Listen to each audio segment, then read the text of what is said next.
Bismillahirrahmanirrahim.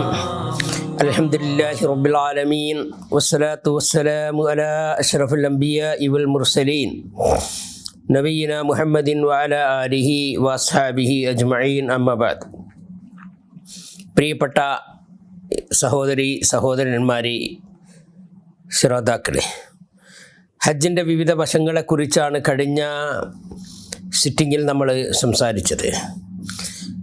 പ്രാഥമികമായി നാം ഹജ്ജ് നിർബന്ധമായി തുടങ്ങുന്നത് എപ്പോഴാണ് എന്നും അതിൻ്റെ ശുറൂത്തുകളും വാജിബാത്തുകളും ഏവ എന്നുള്ളതും നമ്മൾ വിശദീകരിച്ചു. അതുപോലെ തന്നെ ഇഹ്റാം എന്ന് പറയുന്നത് എന്താണ് എന്നുള്ളത് നമ്മൾ മനസ്സിലാക്കുകയുണ്ടായി. ഇന്നത്തെ നമ്മുടെ സിറ്റിങ്ങിൽ നമ്മൾ ഹജ്ജിൻ്റെ മീഖാത്തുകൾ ഏതൊക്കെയാണ്, അതുപോലെ തന്നെ അവിടെ നമ്മൾ എത്തിയാൽ ശ്രദ്ധിക്കേണ്ട കാര്യങ്ങൾ എന്ത്, മീഖാത്ത് മുറിച്ച് കിടക്കുമ്പോൾ ഇഹ്റാം ചെയ്യാതിരുന്നാലുള്ള അതിൻ്റെ ഭവിഷ്യത്ത് എന്ത് എന്നിത്യാദി കാര്യങ്ങളെക്കുറിച്ചാണ് സംസാരിക്കുന്നത്. യഥാർത്ഥത്തിൽ ഹജ്ജിൻ്റെ ടൈം എന്ന് പറയുന്നത് അൽ ഹജ്ജു അഷ്ഹുറും മഅലൂമാത്ത് എന്ന് ഖുർആൻ ഉണർത്തിയിട്ടുണ്ട്. ഹജ്ജിൻ്റെ സമയം മീഖാത്തുകൾ എന്ന് പറയുന്നത് രണ്ട് രീതിയിലുണ്ട്. ഒന്ന് മീഖാത്ത് സമനിയ എന്നും മറ്റൊന്ന് മീഖാത്ത് അൽ മക്കാനിയ. ഹജ്ജ് ചെയ്യേണ്ട സമയമുണ്ട്, ഹജ്ജ് നമ്മൾ ഇഹ്റാമിൽ പ്രവേശിക്കേണ്ട പ്രത്യേകമായ സ്ഥലങ്ങളുമുണ്ട്. ഇത് രണ്ടുമാണ് ഇന്നത്തെ നമ്മുടെ സിറ്റിങ്ങിൽ നമ്മൾ മനസ്സിലാക്കുന്നത്. മീഖാത്ത് എന്ന് പറഞ്ഞാൽ തന്നെ അതുകൊണ്ട് ഉദ്ദേശിക്കുന്നത് സമാനുൻ നുസ്ഖ് വ മൗദൂഉൽ ഇഹ്റാം ലഹു. ഇഹ്റാമിൽ പ്രവേശിക്കുക, ഹജ്ജിൽ പ്രവേശിക്കുക, അതുപോലെ തന്നെ അതിനുള്ള കൃത്യമായ സമയമെന്ത്, അവിടെ വെച്ചുള്ള ഇഹ്റാം എന്ന് പറഞ്ഞാൽ എന്താണ് എന്നിത്യാദി കാര്യങ്ങളാണ്. യഥാർത്ഥത്തിൽ ഹജ്ജോ ഉംറയോ ഉദ്ദേശിക്കുന്ന വ്യക്തി മീഖാത്തുകളിൽ വെച്ച് തന്നെ ഇഹ്റാമിൽ പ്രവേശിക്കുക എന്നുള്ളത് വളരെ നിർബന്ധമുള്ള കാര്യമാണ്. മീഖാത്തുകളെക്കുറിച്ച് ഞാൻ നേരത്തെ സൂചിപ്പിച്ചു. അത് രണ്ട് രീതിയിലുണ്ട്, രണ്ട് ടൈപ്പ് ഉണ്ട് എന്ന്. അത് മീഖാത്ത് സമനിയ എന്ന് പറഞ്ഞാൽ ഹജ്ജിൽ പ്രവേശിക്കേണ്ട, ഹജ്ജ് ചെയ്യേണ്ട കാലം, സമയം. അത് ഷവ്വാൽ, അതുപോലെ തന്നെ ദുൽഖഅദ്, ദുൽഹജ്ജിൻ്റെ ആദ്യത്തെ 10 ദിവസങ്ങൾ. ഈ ദിവസങ്ങളിലാണ് ഹജ്ജ് കർമ്മം നിർവഹിക്കുവാൻ വേണ്ടി ഇഹ്റാമിൽ പ്രവേശിക്കുവാൻ നിശ്ചയിക്കപ്പെട്ട സമയം.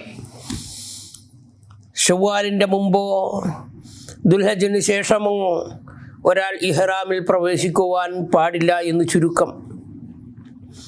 അതുപോലെ തന്നെ മീഖാത്ത് സമനിയ എന്ന് പറഞ്ഞാൽ അതിന് നമുക്ക് 4-5 മീഖാത്തുകൾ, ഇഹ്റാമിൽ പ്രവേശിക്കേണ്ട സ്ഥലങ്ങൾ അല്ലാഹുവിൻ്റെ റസൂൽ സ്വല്ലല്ലാഹു അലൈഹി വസല്ലമ നമുക്ക് നിശ്ചയിച്ചു തന്നിട്ടുണ്ട്.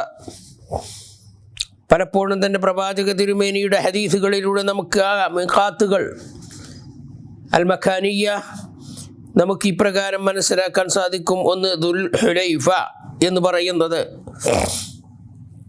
ദുൽഹുലൈഫ എന്ന് പറയുന്നത് ഇന്ന് അറിയപ്പെടുന്നത് അബയാർ അലി എന്നതാണ്.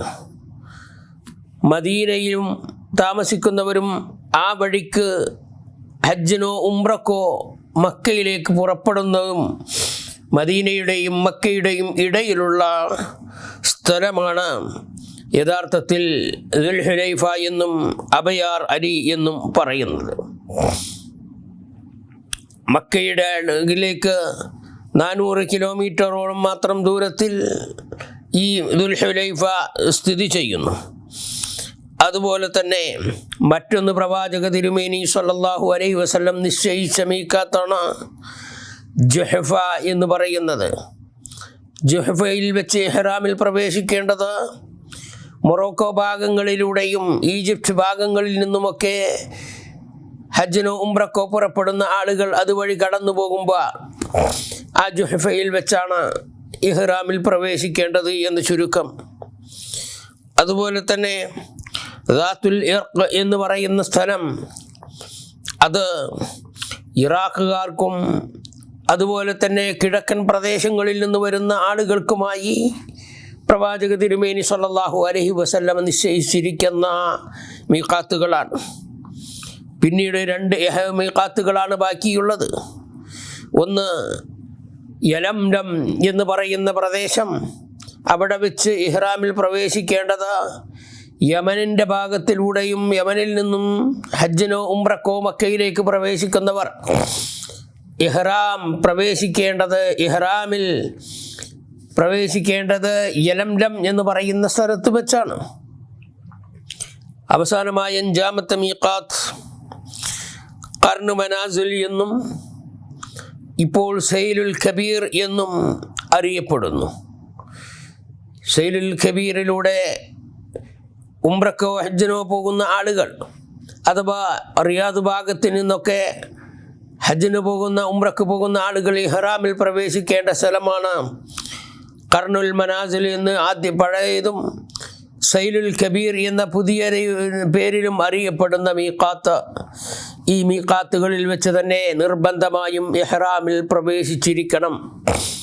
ഹജ്ജോ ഉംറയോ ഉദ്ദേശിക്കുന്ന ഒരു വ്യക്തി ഇഹ്റാമിൽ പ്രവേശിക്കാതെ, നിയ്യത്ത് ചെയ്യാതെ ഈ പരാമർശിക്കപ്പെട്ട ഭാഗങ്ങളിലൂടെ വരുന്നവർ ആ സ്ഥലത്ത് വെച്ച് തന്നെ നിർബന്ധമായും ഇഹ്റാമിൽ പ്രവേശിക്കേണ്ടതാണ് എന്ന് ചുരുക്കം. നുസുക്കിൽ പ്രവേശിക്കുക എന്ന് ചുരുക്കം.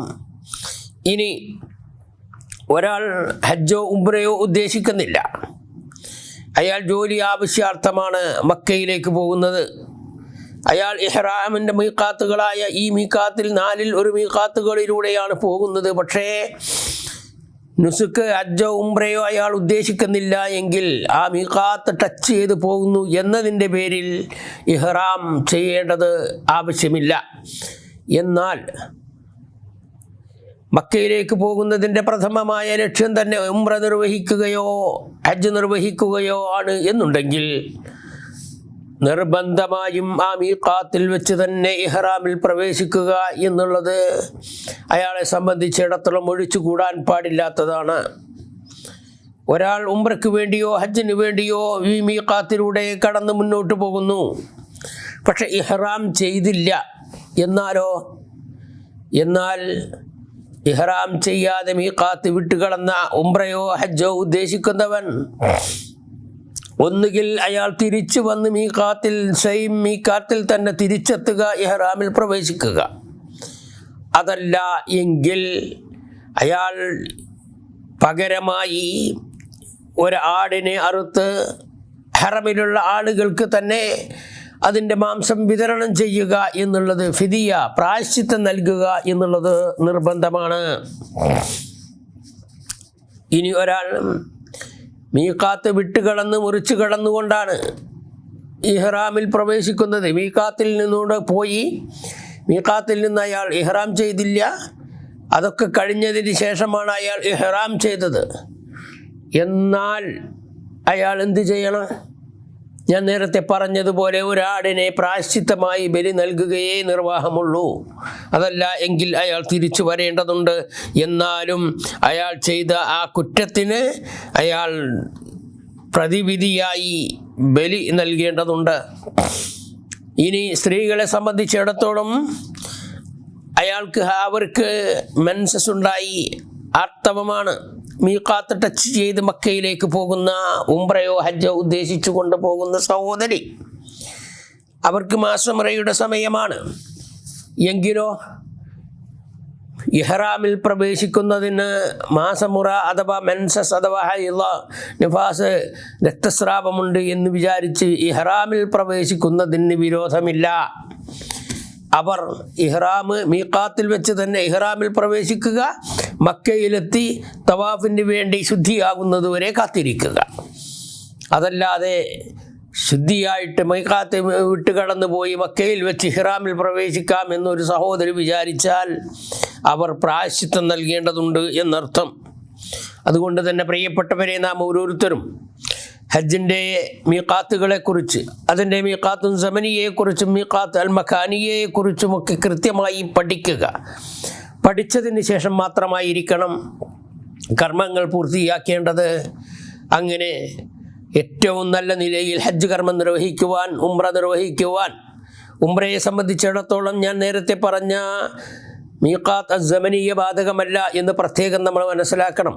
ഹജ്ജിന് വേണ്ടിയാണ് ഷവ്വാൽ, ദുൽഖഅദ്, ദുൽഹജ്ജ് എന്നുള്ള ഈ മീഖാത്ത് സമനിയയുള്ളത്. ഉംറക്ക് എപ്പോഴും അവർക്ക് ഉംറ കർമ്മത്തിന് വേണ്ടി ഇഹ്റാമിൽ പ്രവേശിക്കാവുന്നതാണ്. അള്ളാഹു അനുഗ്രഹിക്കുമാറാകട്ടെ. വസല്ലല്ലാഹു അലാ മുഹമ്മദിൻ വആലിഹി വസല്ലം. വസ്സലാമു അലൈക്കും വറഹ്മത്തുള്ളാഹി വബറകാതുഹു.